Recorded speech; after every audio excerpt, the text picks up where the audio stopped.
Bien,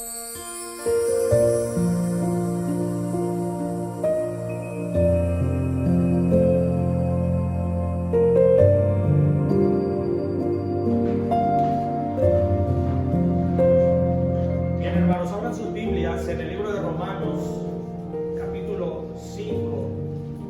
Vamos a estar meditando en la mañana de hoy en los versículos 6 al 11. Romanos, capítulo 5, versículos 6 al 11. Como hemos estado viendo anteriormente, hemos predicado acerca de la carta a los romanos.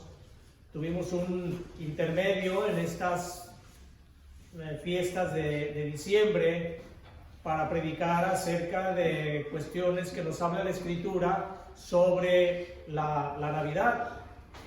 Vamos a retomar entonces el estudio de la carta a los romanos, y en nuestra predicación anterior que vimos del versículo 1 al 5 de esta carta, vimos cómo Pablo nos habló acerca de los beneficios que recibimos con motivo de haber sido justificados.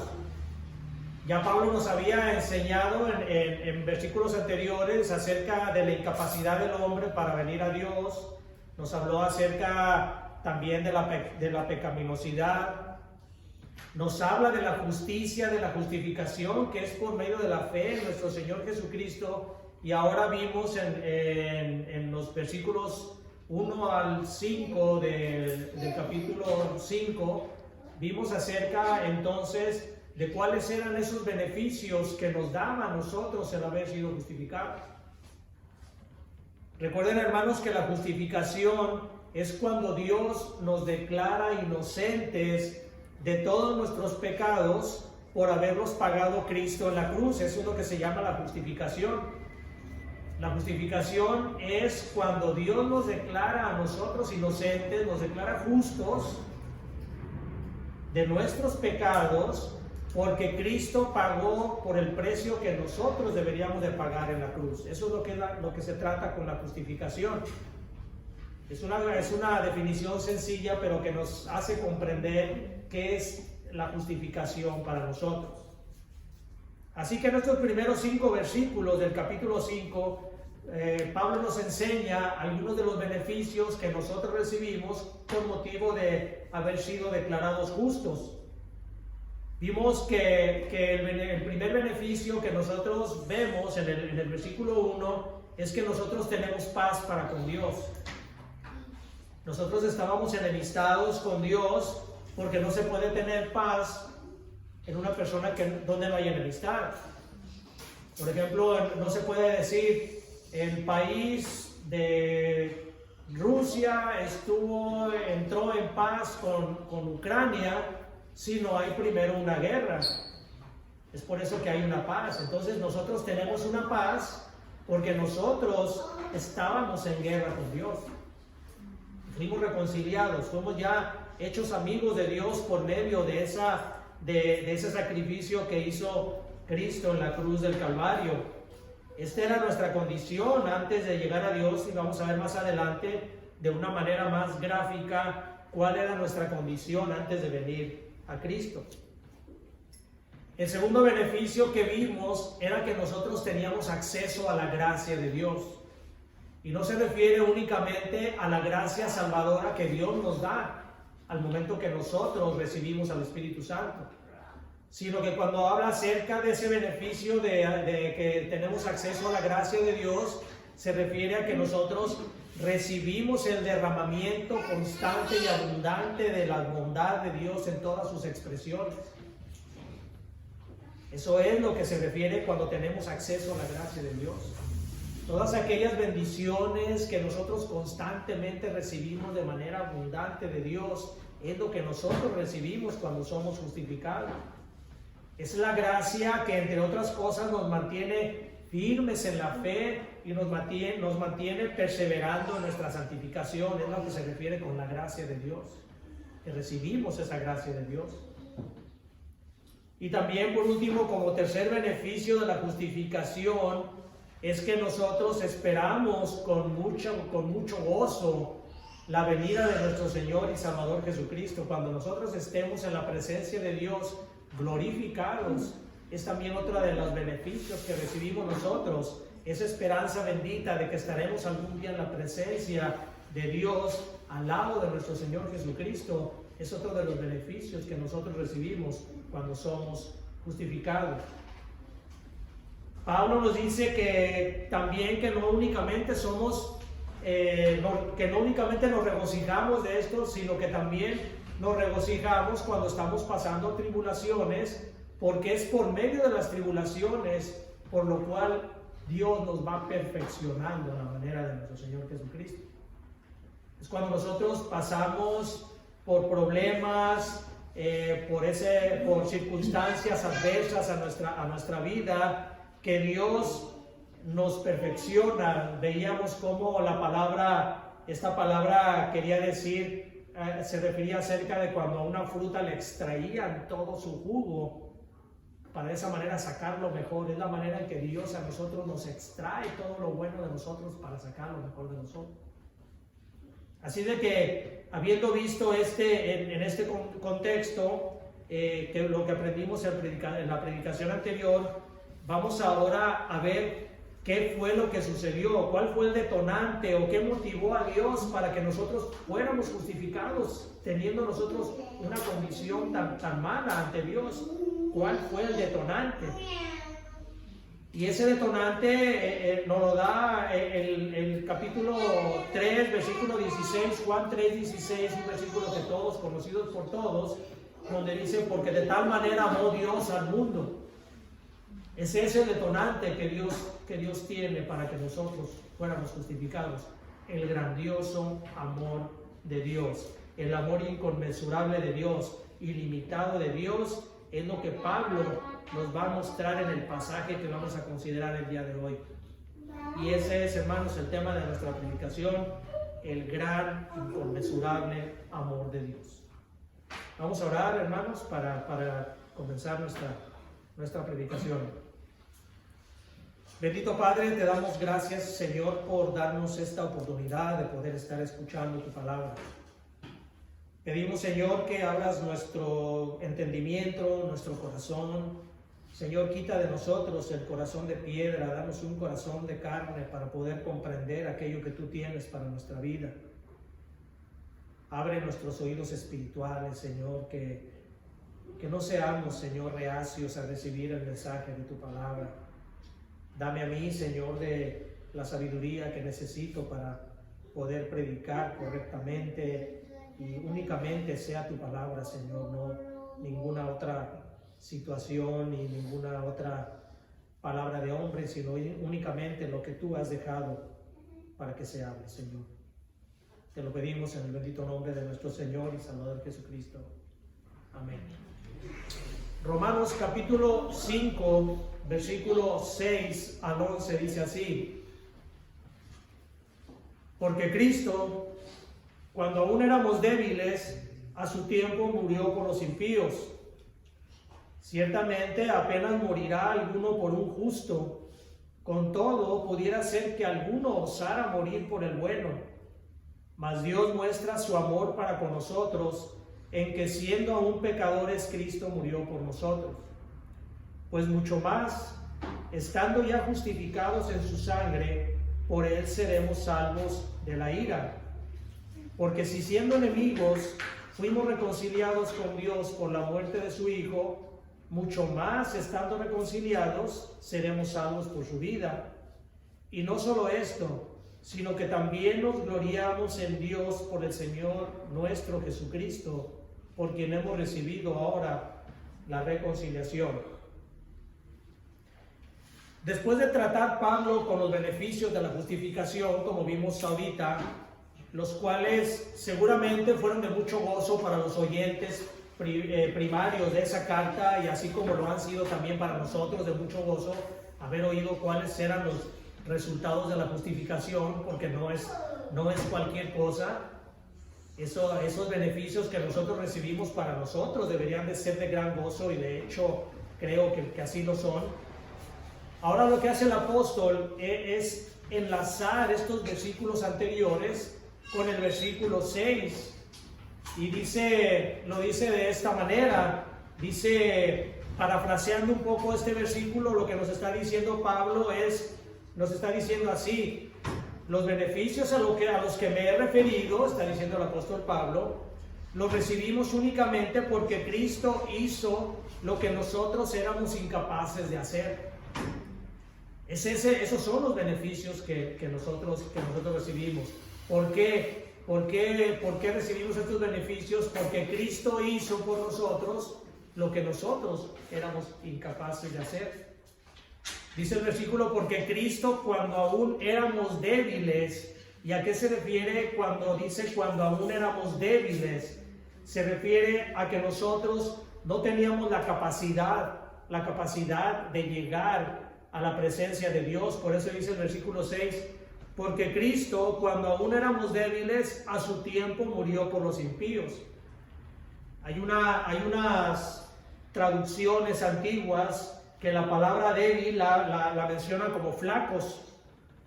Dice la Escritura, cuando aún éramos flacos, es decir, cuando no teníamos las fuerzas suficientes, y de ahí viene la palabra flaqueza. Cuando nosotros no teníamos las fuerzas suficientes para llegar a Dios, Cristo murió por nosotros, para que de esa manera nosotros pudiéramos llegar a Él. Cuando nosotros estábamos en esa condición débil, y pudiéramos decir debilucha espiritualmente, sin ninguna fuerza para llegar a Dios, Cristo, como dice el versículo aquí, dice, a su tiempo murió por nosotros. Cristo murió en el tiempo perfecto de Dios. No antes, no después. Cristo vino cuando Dios ya lo tenía determinado. Ese es el programa de Dios, en el plan de Dios. Cristo vino exactamente en el tiempo en que Dios así lo había determinado. Por eso dice aquí el apóstol Pablo, porque Cristo, cuando aún éramos débiles, a su tiempo murió por los impíos. Ahora, ¿por qué murió por los impíos? Porque Cristo no murió por gente justa. Cristo no murió por gente buena. ¿Y saben por qué, hermanos? Cristo no murió por gente justa ni por gente buena. Porque no hay gente justa ni gente buena. Cristo vino a morir por los pecados de todo el mundo, porque todo el mundo es pecador, todo el mundo está bajo condenación. No hay ni uno bueno, no hay quien pueda salvarse por sus propios méritos, no existe quien tenga la oportunidad de salvarse cumpliendo la ley. Es por eso que Cristo, por eso dice, Cristo a su tiempo murió por los impíos. Ahora, esto no quiere decir que no haya personas que no tengan buenos sentimientos, que no sean altruistas hacia otras personas. Tampoco quiere decir que algunos no puedan realizar actos de heroísmo. Sí hay, no únicamente en las películas. Sí hay personas que realizan actos de heroísmo, hay personas que ayudan a muchas personas. Ayer estábamos platicando mi esposa y yo, con una persona que tienen un ministerio de llevar comida a los hospitales. Llevan comida a las personas, no a los enfermos, llevan comida a las personas que están cuidando a los enfermos. Y nos platicaba acerca de algunas anécdotas que ella vivía de personas que van ahí sin dinero porque apenas tienen para comprar las medicinas o los pañales de las personas que tienen ahí enfermas, y gente que no tiene para comprar para comer. Entonces sí hay personas altruistas, hay muchas personas que cometen actos de bondad.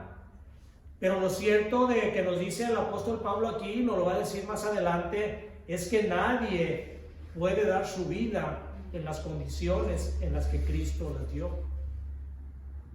Dice el versículo 7, dice, ciertamente apenas morirá alguno por un justo, con todo pudiera ser que alguno osara morir por el bueno.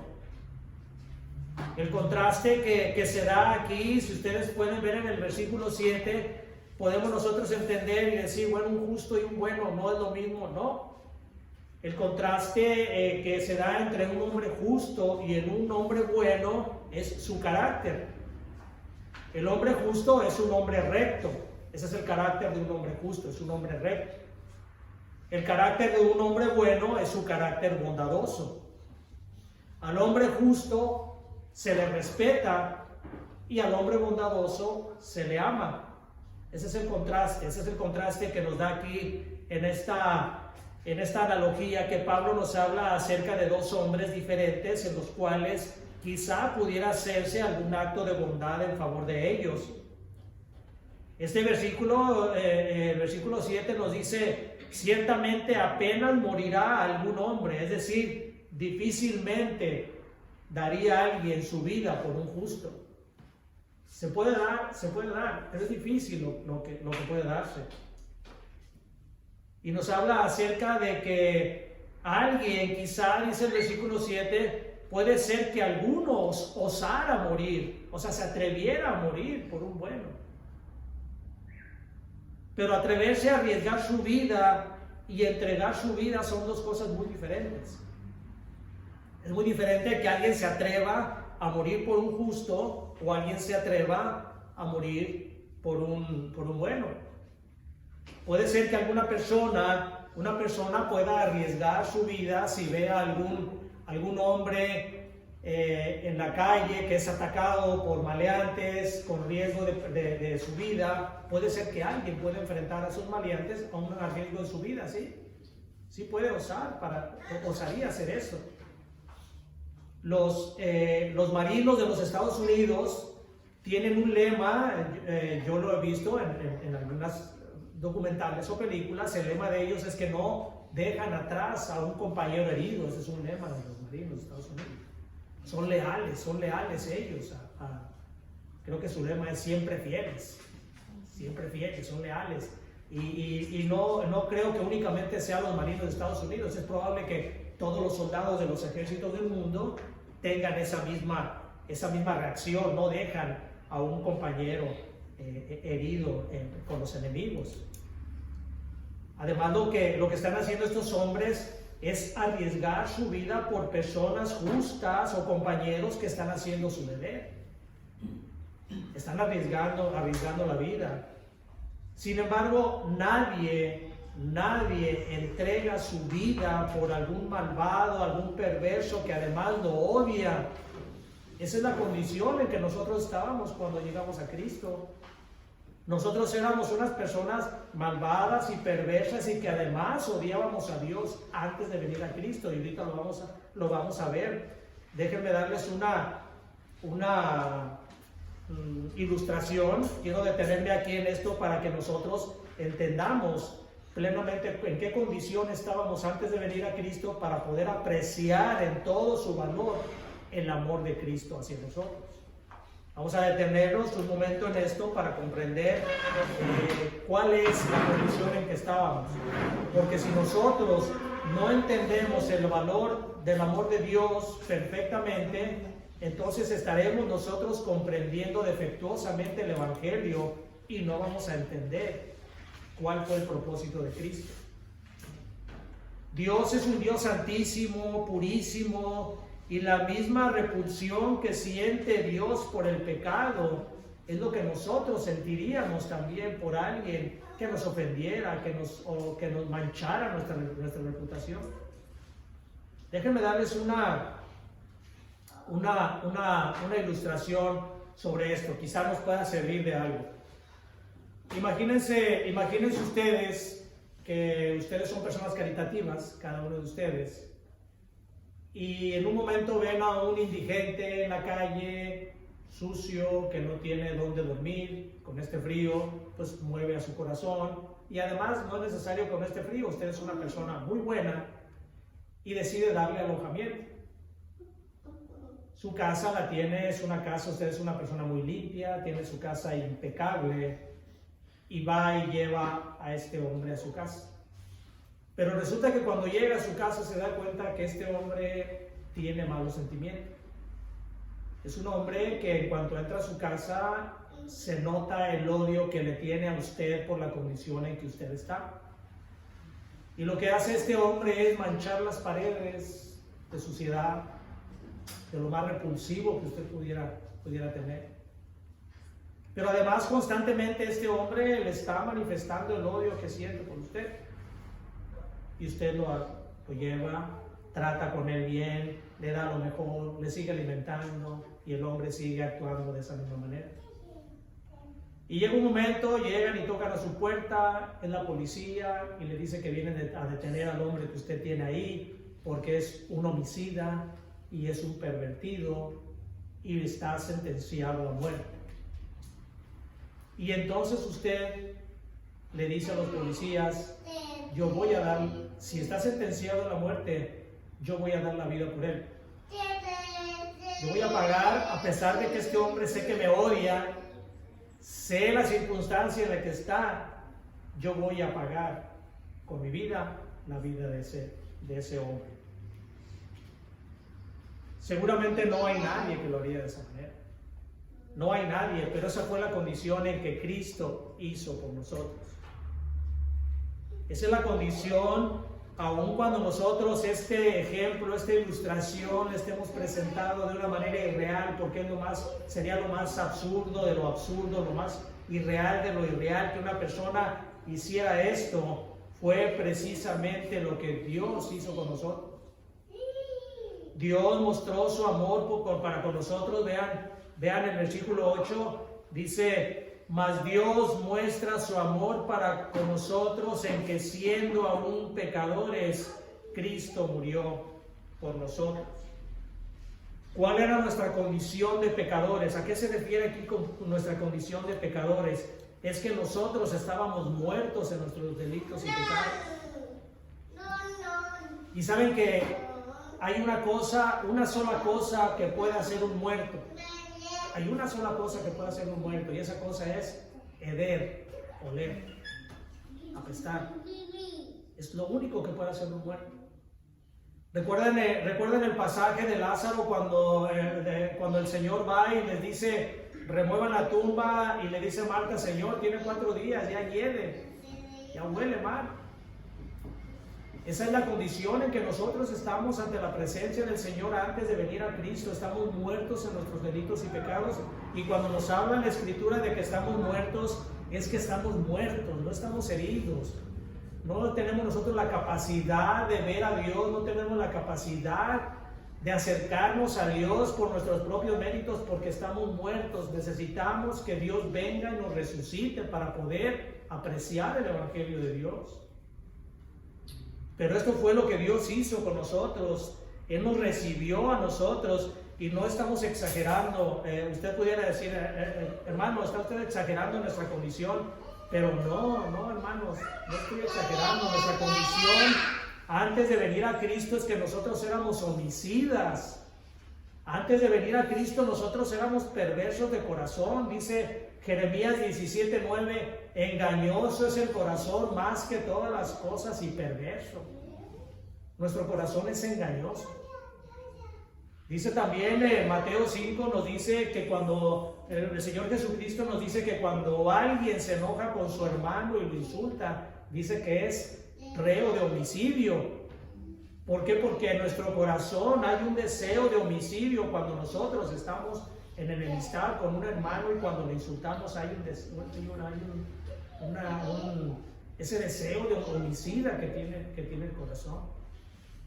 Nos dice nuestro Señor Jesucristo también que nosotros, dice el Señor Jesucristo, que cuando un hombre ve con deseo a una mujer, ya adulteró con ella en su corazón. Somos adúlteros de corazón, y lo mismo se aplica para una mujer cuando ve a un hombre con un deseo en su corazón. Y usted dice, bueno, eso sí lo entiendo, hermano, eso sí lo entiendo, sí, tiene razón, la Escritura lo dice, pero yo no buscaba a Dios, pero yo no lo odiaba. No, mi hermano, sí odiábamos a Dios. Lo odiábamos porque no éramos capaces de someternos a Él. Y si nosotros tuviéramos la oportunidad, quitaríamos a Dios de nuestra vida y nos entronaríamos en ella. Esa es la manera en que nosotros odiamos a Dios. Las personas dicen amar a Dios, y mucha gente dice, bueno, es que yo sí amo a Dios. No, amas al Dios que tú tienes en tu cabeza. Amas al Dios que tú te has formado en tu corazón. Ese es el Dios que tú amas, pero no amas al Dios de la Biblia. Amas a un Dios que te da satisfacción. Amas a un Dios que te trae deseos a tu carne, al Dios que te provee para cuestiones de deleite, pero no amas al Dios de la Biblia. Cristo dijo en Juan 3:20, porque todo aquel que hace lo malo aborrece la luz y no viene a la luz para que sus obras no sean reprendidas. Y la luz es Cristo. Nadie viene a Cristo. Nadie viene a Cristo para que sus obras no sean reprendidas. Por eso a la gente no le gusta escuchar de Cristo. No le gusta acercarse a Cristo porque no quiere que sus obras sean reprendidas. La gente no quiere venir a Cristo. Cristo lo dijo en Juan 5:40, y no queréis venir a mí para que tengáis vida eterna. Esa es la condición en que nosotros nos encontramos cuando estamos antes de venir a Cristo. El corazón es engañoso, hermano, muy engañoso. Hace un tiempo yo leí acerca y en reportajes serios de periódicos serios a nivel mundial acerca de lo que era la Madre Teresa de Calcuta. Y me causó mucha impresión el ver cómo aquella mujer a la cual se le alababa mucho y se le tenía, incluso uno de los papas, no sé, creo que fue Juan Pablo II, la había canonizado. Y descubrieron acerca de toda la maldad que había en esta mujer. Todo lo que hacía en los lugares que ella administraba, eran realmente cosas muy malas. Hace poco también no únicamente de ella, pero hace poco también a un gran teólogo evangélico llamado Rabí Zacarías. Incluso era invitado en conferencias de buenos hermanos, de buenos pastores, a dar pláticas, y cómo fue descubierto con una vida llena de perversidad. Entonces, nosotros no tenemos, antes de venir nosotros a Cristo, nosotros no tenemos ninguna oportunidad de acercarnos a Dios, porque Dios odia el pecado y nosotros venimos cargados de pecado. Esa es la razón por la que no podemos venir a Cristo. Pero no todas malas noticias, hermanos. Hay una buena noticia. Vamos a respirar poquito. Hay buenas noticias. Aquellos por quienes Cristo murió, y solo por los que Cristo murió, hemos sido justificados por su sacrificio expiatorio en la cruz del Calvario, y seremos salvos de la ira de Dios, de la condenación eterna. Dice aquí, versículo 9, pues mucho más, estando ya justificados en su sangre, por él seremos salvos de la ira. Nosotros somos salvos de la ira de Dios, la ira venidera. Va a haber algún día en que Dios va a venir a juzgar al mundo. Y nosotros debemos de estar confiados en que nosotros somos salvos, ya somos, en este momento ya somos, no vamos a ser salvos de la ira, somos ya salvos de la ira de Dios por la justicia de Dios que pagó lo que nosotros debíamos de pagar. Dice, porque si nosotros, cuando éramos enemigos de Dios, fuimos reconciliados con Él por medio de la muerte de Cristo, con la cual quedó satisfecha la justicia de Dios, quedando pagada la deuda que nosotros teníamos con Él, mucho más debemos estar seguros de su salvación, puesto que ya hemos sido reconciliados con Cristo, y Cristo está sentado en el trono a la diestra de su Padre. Nosotros ya hemos sido justificados por su sangre, ya seremos salvos de la ira. Y entonces dice el versículo 10, porque si siendo enemigos fuimos reconciliados con Dios por la muerte de su Hijo, o sea, cuando nosotros éramos enemigos de Dios, Cristo nos salva, nos reconcilia con Dios, así que mucho más, estando ya reconciliados con Dios, seremos salvos por su vida. Seremos salvos ya porque Cristo resucitó. Esa es la confianza que tenemos nosotros de nuestra salvación. Una vez que Dios nos ha dado la salvación, nosotros no podemos perdernos. Nuestra salvación no se pierde porque la verdadera salvación Cristo nos las ha dado. Juan 10:27 dice: mis ovejas oyen mi voz y yo las conozco y me siguen, y yo les doy vida eterna y nadie las apartará de mi mano. Mi Padre que me las dio es mayor que todos y nadie las puede apartar de la mano de mi Padre. Yo y el Padre somos uno.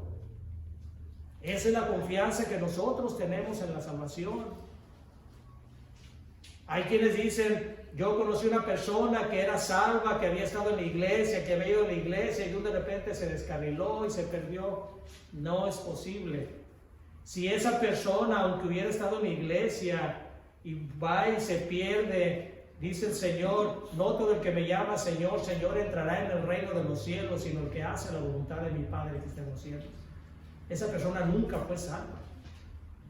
No tuvo la salvación o la perdió, porque eso es imposible. Esa persona nunca fue salva. La Escritura claramente nos habla acerca de que una persona que ha sido regenerada por Cristo, esa persona va a ser perfeccionada hasta llegar a la plenitud del varón perfecto que es nuestro Señor Jesucristo. Dice el versículo 11, dice: y no solo esto, sino también nos gloriamos en Dios por el Señor nuestro Jesucristo, por quien hemos recibido ahora la reconciliación. La reconciliación con Dios es el regalo más maravilloso que hemos recibido jamás. Porque al estar en paz con Dios, nosotros tenemos la seguridad de recibir todos sus beneficios. Su paz, su amor, su protección, la salvación. Dice el libro de Romanos: nada nos podrá separar del amor de Cristo, ni lo alto, ni lo profundo, ni lo ancho, ni huestes, ni principados. Nada nos puede separar ya una vez que nosotros estamos en Cristo, y nuestro gozo y satisfacción siempre será, como dice aquí el versículo, saber que en momentos de tribulación ahí está Dios caminando a nuestro lado. Esa es la confianza. Y cuando nuestros días terminen en este mundo, ahí estará nuestro Señor esperándonos para disfrutar con Él por toda una eternidad. Así que, hermanos, al terminar esta predicación, la pregunta para usted sería: ¿ha comprendido la condición en que se encontraba antes de venir a Cristo? Y en base a su respuesta, la siguiente pregunta será: ¿aprecia usted entonces el amor que Dios tuvo por usted? ¿Aprecia? Ese amor grande, ese amor inconmensurable que no tiene manera de medirse, ese amor que Dios tuvo para con nosotros, que entregó a su Hijo para morir en la cruz por nosotros. Y por último, hermanos, ¿da usted una evidencia real de amar realmente a Dios? Usted que predica, quizá les comparte del amor de Dios a los demás y les habla de cómo Dios debe de ser amado. ¿Usted realmente da evidencias de amar a Dios? Con esto termino con esta anécdota. Hace unos días estuve desayunando con un joven al que tengo mucho cariño, y tiene un hermano que también le tengo mucho cariño. Y me platicaba este joven, vamos a ponerle de nombre Roberto, y su otro hermano Luis. Y Roberto me platicaba acerca de su hermano menor Luis, cómo él me decía, dice: fíjese que Luis, pues yo siempre lo he visto que va a la iglesia, es mi hermano menor, él estaba soltero en ese momento, vivía con Roberto, vivían los dos en la misma casa, Roberto ya estaba casado. Y me decía: yo lo veo que va a la iglesia, está estudiando, va a la iglesia, pero él me habla mucho de que él quisiera prosperar en los negocios, le gustan mucho los negocios y él quisiera prosperar. Y yo lo veía que iba a la iglesia, asistía a la iglesia todos los domingos, se ponía, incluso participaba en los ministerios de la iglesia. Dice, y en una ocasión, después de que constantemente él me decía, yo quiero tener negocios, y empezaba y trabajaba y buscaba la manera de hacer negocios, en una ocasión dejó de hablarme de los negocios. Y platicando yo con él un día antes de que él se saliera de la casa, que se fuera, pues se casó. Y dice que le decía, ya no me hablas de negocios, ¿qué pasó? Yo estoy esperando para hacer negocios junto contigo. Y le decía, no, dice, no, ya mi meta ya no es esa. Yo únicamente mi meta es servirle al Señor porque estoy esperando yo ya estar en su presencia. Y dice, yo en un momento me sentí desubicado porque dije, pues se querrá suicidar o qué irá a hacer. Lo notaba muy entusiasmado y decía, yo ya quiero irme con el Señor. Bueno, no ya quiero irme, ¿no? Pero yo quiero prepararme, quiero irme con el Señor y quiero participar en eso. Dice, pero más me asombró que con el tiempo él se cambió, se cambió de ciudad, mi hermano Luis. Dice, y estuvo en una iglesia sirviendo, se metió a servir a una iglesia. Y resulta que platicando, salió de que le habían ofrecido un buen puesto, un buen sueldo en otro lugar. Y él dijo, no, yo voy a estar aquí porque yo sé que Dios me mandó a esta iglesia a servir. Y si me cambia de lugar, será únicamente porque yo vaya a servir a otra iglesia. No porque vaya yo a buscar mejor condición económica, ni otro trabajo mejor. Me cambiaré únicamente si Dios me cambia a servir a otra iglesia. Y eso, hermanos, es lo que debe de reflejar nuestra vida. Debe de reflejar un amor real a Dios, una entrega verdadera al Señor. No conformarnos únicamente con dar algo de nosotros, algo poquito, sino entregar nuestra vida a Dios, quitarnos de planes terrenales que van a pasar con el tiempo, que se van a desgastar con el uso. Entreguemos, hermanos, de nuestra vida a Dios, porque Dios entregó a su Hijo y nosotros debemos de responder de la misma manera. Vamos a orarnos.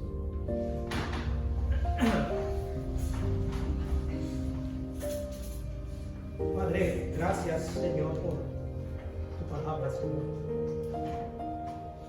Ayúdanos a ver ese amor ilimitado que tuviste y que tienes con nosotros para poder apreciarlo y de verdad, Señor, motiva nuestro corazón a dejar estas cosas del mundo. Sabemos, Señor, que vivimos en un mundo que nos quiere apartar de ti, un mundo perverso que constantemente nos ataca con deseos, con situaciones en las cuales nuestra carne quiere estar, Padre, pero fortalécenos, Señor. Fortalécenos para mantenernos fieles, firmes a tu causa, amarte como debemos de amarte y entregar, Señor, nuestro corazón a ti.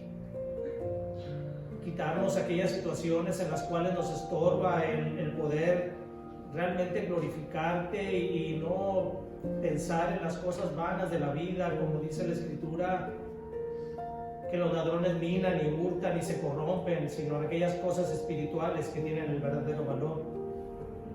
Perdónanos, Señor, perdónanos cuando no hacemos aquello, Señor, en lo cual tú mereces que nosotros hagamos.